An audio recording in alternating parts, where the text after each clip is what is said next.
wabarakatuh. Alhamdulillahirabbil alamin wassalatu wassalamu ala rasulillahi ajma'in, amma ba'd.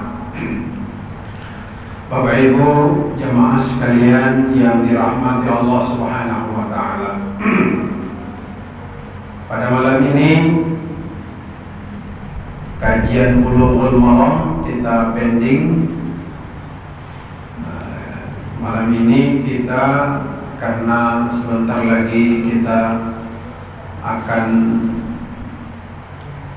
memasuki nisfu Sya'ban, maka pada malam ini kajian kita membahas tentang keutamaan amaliyah di malam nisfu Sya'ban. Bapak-bapak, ibu-ibu hadirin yang dirahmati Allah Subhanahu wa taala. Dalam sejarah masyarakat Jambi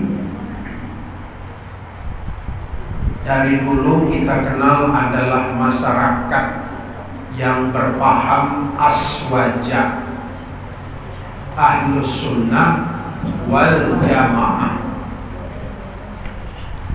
Ahlus sunnah wal jamaah itu bapak-bapak adalah satu paham yang bermazhab Syafi'i, Maliki, Hambali, Hanafi. Dari kajian fikihnya, sementara dari kajian tasawufnya mengambil dari Junaid al-Baghdadi dan Imam Ghazali. Sehingga masyarakat Jambi ini dari dulu hingga sekarang masih tetap memeluk paham ahlus sunnah wal jamaah.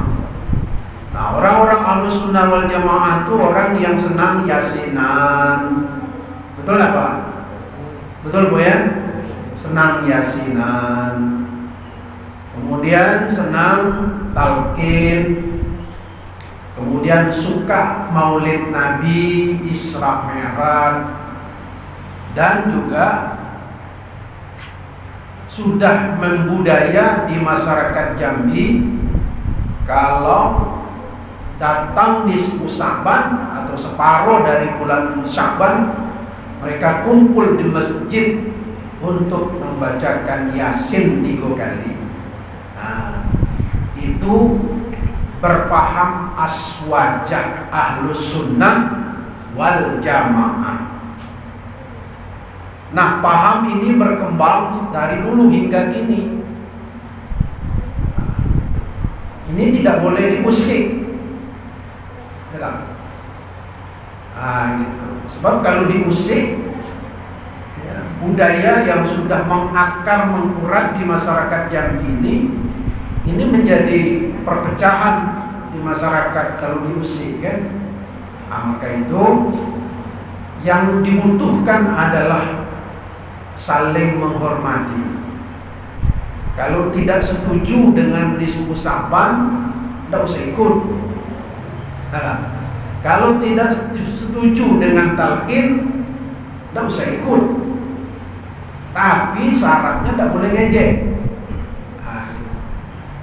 Kenapa saya katakan begitu? Sebab ada zaman ini itu bapak-bapak, orang-orang yang coba-coba untuk menggugat paham ini, yasinan, tahlilan, berdu, ya kan?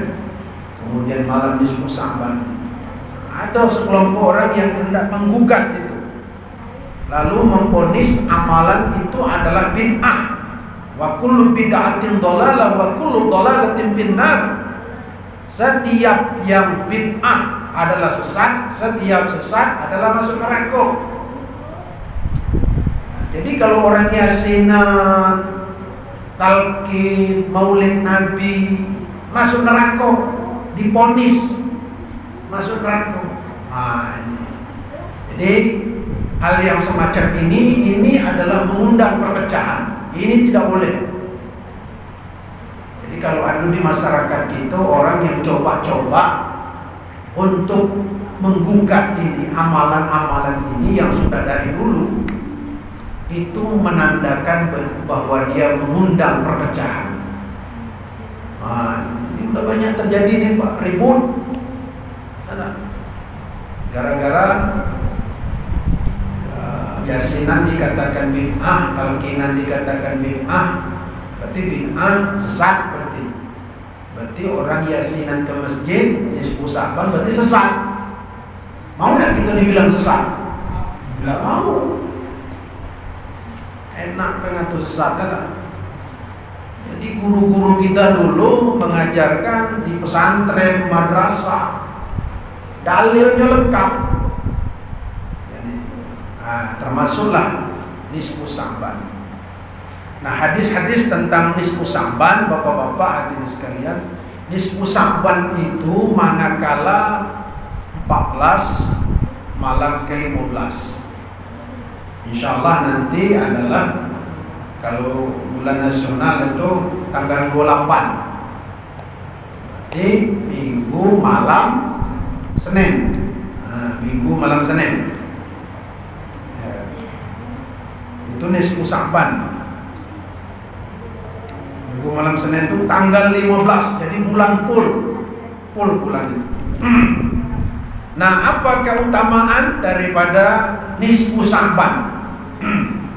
Ada hadis yang sahih, ada yang sahih yang berbunyi, yattali'ullahu azza wa jal ila khalqihi lailatan nisfi min sya'bana wa yaghfiru li jami'i khalqihi illa musyrikin au musyahinin. Kata Rasulullah sallallahu alaihi wasallam, Allah Subhanahu wa taala memperhatikan makhluknya. Nah, ini kalau terjemahan interleknya itu tola'a itu artinya datang. Tola'al badru, selamat datang. Nah, artinya apa? Allah Subhanahu wa taala mendatangi langit dunia. Turun ke langit dunia dan dia memperhatikan makhluknya, yaitu manusia. Lailatan nisfi min Sya'ban, pada malam nisfu Sya'ban, ya Allah turun dari langit dunia, ya, turun memperhatikan manusia nih, hamba-hamba pada malam nisfu Sya'ban. Untuk apa dia turun? Fayaghfiru li jami'i khalqihi, dia mengampuni semua makhluknya. Semua makhluknya. Jadi dia mengampuni semua makhluknya yang minta ampun. Jadi orang yang minta ampun, minta dibersihkan dari dosa, berdoa pada Allah pada malam nisfu Sya'ban itu, dia ampuni oleh Allah. Illa li musyrikin au musyahinin, kecuali orang-orang musyrik dan orang-orang yang bertengkar atau berbala, bahasa gitu. Nah, bagi mereka ini tidak diampuni dosanya, ya, kecuali kalau dia bertobat kemudian saling memaafkan. Berarti pada malam nisfu Sya'ban itu bagi orang yang berbala, dia berdoa pada Allah, ada diterima doanya itu. Jadi kalau orang bertengkar, ribut, dendam apa segala macam, pada malam nisfu Sya'ban nyemong ikut juga berdoa. Nah, laki bini kan? Antar laki bini. Wah, laki bini. Makanya kalau kita minta maaf, yang paling pertama kali minta maaf dengan laki bini. Dulu ada, Pak, Mama minta maaf. Sampai nangis lagi, minta maaf. Yolah, aku maafkan. Dah, aku minta maaf dan minta maafnya. Iyo, aku maafkan. Dah, aku minta maaf. Yolah, aku minta. Sudah aku maafkan. Dah, masalahnya kemarin itu duit yang di dompet tuh Nah itu aku yang ngambilnya. Pantasan duit hilang terus, kamu rupa jadi tikus rupanya. Iya, jadi tuyul rupanya. Jadi minta maaf. Nah, gitu. Jadi Rasulullah Sallallahu Alaihi Wasallam ya menginginkan ketika Allah Subhanahu Wa Taala turun ke langit dunia kemudian mengampuni dosa-dosa, ya, tentunya dia ingin melakukan amalan-amalan. Ya. Sesungguhnya kalangan tabi'in di negeri Sam seperti Khalid bin Ma'dan, kemudian Makhul, bersungguh-sungguh menghidupkan malam nisfu Sya'ban dengan banyak ibadah. Jadi ibadahnya tidak dikhususkan bapak-bapak. Mau sholat tahajud silahkan, mau sholat tasbih silahkan. Pokoknya menghidupkan malam itu. Tilawah Al-Quran, berzikir, baca surah Ar-Rahman, baca surah Al-Muluk, baca surah Yasin, silahkan. Ya. Nah, cuman kita ini kadang-kadang ya terbatas kemampuan gitu ya Pak ya. Kadang orang ya cuman bisa baca surah Ar-Rahman, surah Yasin, Quluhu tahlil, ya silahkan saja. Sebatas itu kemampuannya. Nah, gitu. Silahkan. Siang hari kita berpuasa. Nah.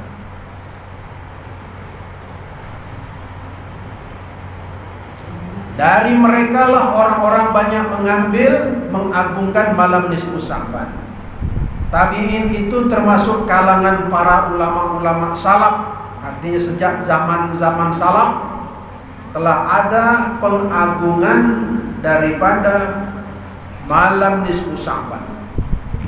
Adapun tentang cara menghidupkan malam nisfu Sya'ban, nah disebutkan bahwa ulama negeri Sam berbeda pendapat tentang cara menghidupkan nisfu Sya'ban. Pertama, dia anjurkan menghidupkan malam nisfu Sya'ban berjamaah di masjid. Nah, berjamaah di masjid, mulai dari maghrib berjamaah, kemudian baca Al-Quran berjamaah, ya kan? Yasin itu Al-Quran dah. Al-Quran Yasin itu kan. Kenapa pula dibid'ahkan ada?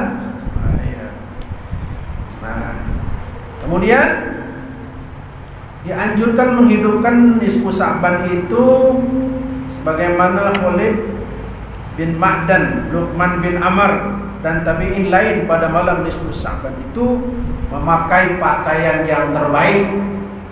Nah, pada malam nisfu Sya'ban memakai pakaian yang terbaik, ya, pakaian yang bagus. Kenapa Bapak? Di dalam buku ini di balik ketajaman mata hati karya Imam Al-Ghazali, ya, Mukashafatul Qulub, disebutkan bahwa hari raya bagi kita manusia ini dalam umat Islam ada dua. Pertama Idul Fitri dan Idul Adha. Bagi makhluk Allah, malaikat di langit punya dua hari raya, yaitu pada malam nisfu Sya'ban dan pada malam Lailatul Qadar. Itu hari raya atau malam hari raya bagi para malaikat. Nah, ketika kita berhari raya senang-senang dapat? Senang-senang. Pakai duit kecil bagi anak-anak, duit kan lebaran. Apa namanya? Anpau, apa namanya? Ada. Kalau di Cina anpau kan. Ya bagi duit lah, duit baru kan, 1.000, 2.000, ada yang 5.000, ada yang 10.000 duit baru. Menandakan rasa gembira lebaran. Nah, malaikat juga begitu di langit sana. Malam nisfu Sya'ban dia gembira. Ya, dia juga mendoakan kita penduduk langit, ya kan? Agar kita diampuni dosa-dosa kita. Nah, kemudian Yang kedua, makruh berkumpul di masjid untuk sholat, kisah-kisah dan doa. Nah, ini tadi membolehkan, sekarang memakruhkan pula. Ada lagi tidak makruh jika seseorang melaksanakan sholat secara khusus untuk dirinya sendiri. Ini pendapat Imam Al-Auza'i. Sholat nisfu, ya, sholat nisfu. Ada yang mengatakan makruh, ada yang mengatakan tidak makruh. Sholat sunat nisfu Sya'ban itu ada perbedaan pendapat ulama. Kemudian idza shallal insanu lailatan nisfi wahdahu aw fi jama'atin khassatin kama kana yaf'alu tawaif minas salafi fahuwa ahsan. Apabila, ini pendapat Ibnu Taimiyah, ya, pendapat Ibnu Taimiyah, apabila seseorang melaksanakan sholat lailatan nisfi Sya'ban, pada malam nisfu Sya'ban, sendirian atau berjemaah secara khusus seperti yang dilakukan beberapa kelompok salaf, maka itu baik. Adapun berkumpul di masjid-masjid dengan sholat tertentu seperti berkumpul melaksanakan sholat 100 rakaat dengan membaca 1000 kali surat Al-Ikhlas secara terus-menerus, maka itu adalah bid'ah. Nah, jadi sholat tertentu yang mengkhususkan itu yang tidak boleh menurut pendapat Ibnu Taimiyah. Seperti ini, ada orang sholat 100 rakaat dengan membaca 1000 qul huwallahu ahad. Nah, hal yang semacam ini disebutkan adalah bid'ah, tidak boleh. Nah, ini pendapat daripada Ibnu Taimiyah. Nah, ini masalah nisfu Sya'ban.